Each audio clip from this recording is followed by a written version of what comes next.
রাখা যায়। তো আপনার কাছে আমার প্রশ্ন হচ্ছে পিএইচটা আসলে বাড়ার কারণটা কি? আচ্ছা, সুন্দর কোশ্চেন করছেন। আসলে পিএইচটা আসলে কি আগে দর্শক আমাদের দেখে যেতে হবে। পিএইচটা মূলত হচ্ছে আপনার অ্যাসিড এবং ক্ষারের পরিমাপ বলা হয় পিএইচ, এবং পিএইচের কোনো একক নাই, এটা আমরা জানি।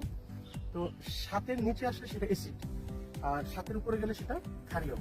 তো এখন বিষয়টা হচ্ছে আপনার জানতে হবে মানে মাছ কতটুকু পরিমাণ পিএইচ লেভেলটা সহ্য করতে পারে। প্রথমত হচ্ছে 7 থেকে 9 হচ্ছে আমাদের পিএইচ লেভেল, 7.5 থেকে 8.5 হলো আদর্শ। 7 থেকে 9 হলে মাছের ক্ষতি হবে না, বাট 7 বা 9 হলে তার ডেঞ্জার জোনে আসছে। যদি 7-এর নিচে যায় সেক্ষেত্রে মাছের ক্ষতি হবে, যদি 9-এর উপরে যায় সেক্ষেত্রে মাছের ক্ষতি হবে। তবে যদি আমরা এর মাঝামাঝি রাখতে পারি সেক্ষেত্রে এটা মাছের জন্য ভালো। তবে এটা বিভিন্ন স্পেসিস অনুযায়ী এটা ভ্যারি করে।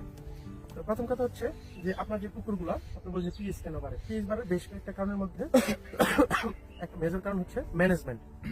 আপনার যদি পুকুরে অতিরিক্ত খাবার দেওয়া হয়, অথবা আপনার পানি যদি অনেকদিন এক্সচেঞ্জ না করা হয়, অথবা ডেন্সিটি অনেক বেশি, মাছের মলমূত্র পড়ে থাকে, অথবা আপনার গাছের যে আপনার পাতা বিভিন্ন ধরনের ঘাস টাস পচে থাকে, এগুলো যদি থাকে, যদি কন্টিনিউ পুকুরে পচে যায় সেক্ষেত্রে ডিভাইডে পিএইচটা ইনক্রিজ করবে।